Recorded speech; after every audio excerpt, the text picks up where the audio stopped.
What's up, everybody? Welcome back to Trading Wars. So today I'm going to be doing a video on our survey request for the difference between trading and investing. So this is a presentation I put together for my school that I graduated from, now alumni. I do this because I feel that's important that everyone gets a proper financial education to achieve their financial freedom and independence. And this is something that I wish I learned when I was in university, and I decided to share some tools with the new students on my campus. So I'm going to specifically address the question today of what's the difference between trading and investing. Okay, so I'm going to skip through some of the slides in this presentation, and I'm going to get to the part where I talk about the difference. And then maybe I'll circle back and look at some of these slides because I realize that a lot of you are probably new to trading and investing, and this could be very helpful for you. So the main difference between trading and investing is essentially the time frame. So trading is a short term, while investing is a long-term procedure. So trading is broken down into two types of trading. So there's day trading and swing trading. So for day trading, we want to get in and out within the day. We use smaller time frame charts, such as the 1 minute, 5 minute, 15-minute charts to enter on high probability setups to make profits. And essentially all positions are closed by the end of the day, which means we're sitting in cash at the end of the day and we don't have risk to overnight exposure.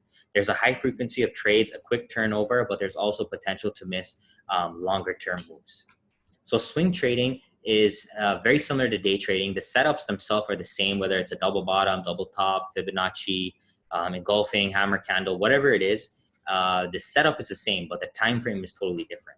So when we're swing trading, we're looking at longer term moves to capitalize on the higher time frames. So we're looking at the hourly, 4-hour, and the daily chart. There's a lot lower frequency of trades, and there's an overnight risk of holding positions. So there's always that possibility when you swing trade something to either be affected by positive or negative news, because you have to hold into the night, into the weekend as well, in some trades. Swing trading, I think, is most suited for new traders, as well as professional long-term traders. But I like swing trading for new traders because when you day trade, it may be too quick, it may be too fast for new traders, and it may be overwhelming. Whereas swing trading, you can give a full day or full hour to analyze the candle before you decide that you want to take a position.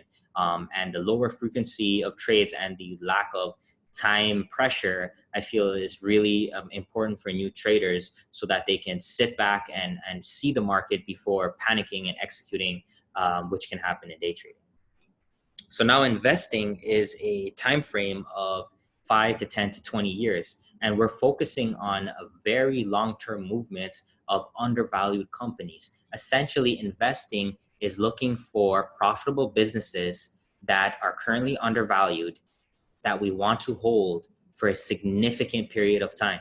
So when we invest, we are looking to buy companies that are very profitable businesses in the long run, that have a lot of cash, that are major players in the market. We're talking about the Amazons, the Microsofts, the Googles, the Apples, basically all the big tech, all the S&P 500, also Walmarts, the McDonald's, the Johnson and Johnsons. We want to buy these companies when they are pulling back, and we can use areas of support. We can use Bollinger Bands. We can use the different moving averages, whatever it is. We want to buy these companies when they are significantly undervalued. And this happens for many reasons. The overall market could be coming down. And as a result of that, because a lot of these companies are in indexes, they go down as well. So these are great times to buy specific companies. As a perfect example is Microsoft. I have that chart that I'll show you guys later, where it went all the way back down to $130 and now was trading above $200. So these good companies that are important to society, that are almost in a monopoly type of environment, we want to be putting our hard-earned dollars into those for the future. So when we invest, we are not specifically having a stop loss. We are investing with the idea that every month, every quarter, every year that we're going to be taking a portion of our savings, our earnings that we make at our jobs or wherever we have income from, and we're going to invest them into the market in these good companies when we have dip buy opportunities. And we do not need to take that money out in the short run. We are planning to hold them. So if we look at the S&P 500 statistically over the last 20 years, the average return is 7%.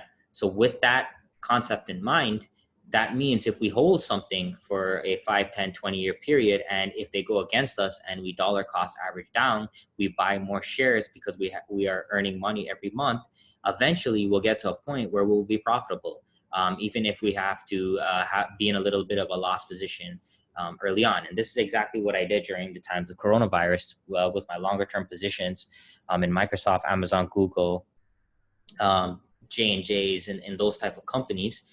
I essentially look for the market leaders, and when these big sell-offs happen in the market because of news, we buy the dips on these companies. And we have the intention that we're just going to keep buying dips for the long foreseeable future. And this is completely different than trading, because with trading, we're looking for short-term moves. We're looking for movements of in and out to make a turnover on our capital.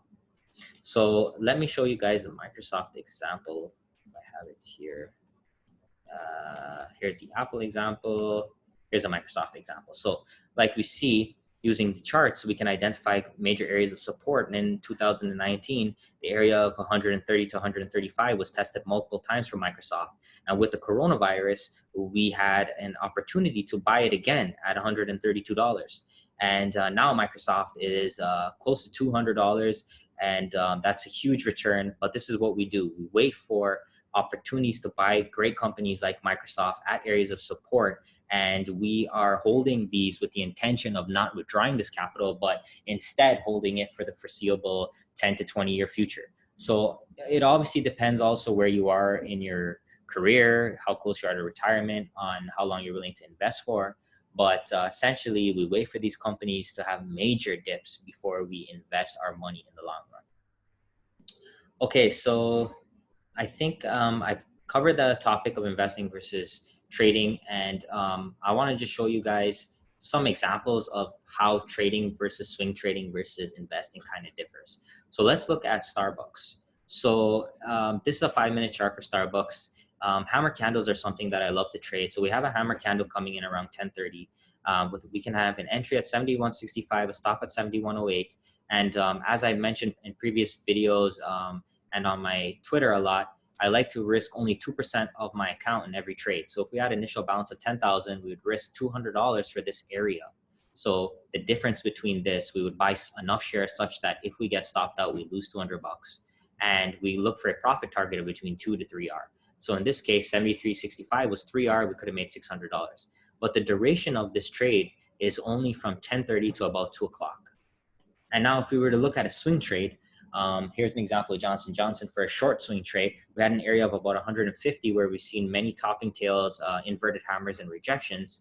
We could have entered this trade at the break of this low, and we could have, with a balance of 20,000, risking $400 in this case, we could have made profits of $2,000, but the duration of this trade would have been 13 days. So that's the difference between swing trading and day trading. Day trading, we're looking at the 5-minute chart. We want to get in and out, the 1-minute charts, 15-minute charts. Swing trading, we're looking at the dailies, the weeklies. The duration is a lot longer, and there's pros and cons to that, as I mentioned earlier. And then here's an example of Netflix for an investment type of analysis.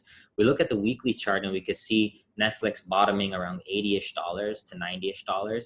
And we could have entered this trade around 100 and rode Netflix all the way up to 400 and continue to hold this for the foreseeable future. So what we could do is, as we are hitting major targets on Netflix, if you bought it at 100, we take out 5% of our position and cover some profit. So at 200, at 300, at 400, we could take 5% off of our position and then start to buy back some of these longer term dips as we see them happening in Netflix. So, and you could use a stop if you really want to, but for me, because the time frame is so big, there's no sense in having a stop loss, but you must make sure that you're buying companies that you believe are profitable, that they have good cash flow, that they are going to change the world. They're transformative.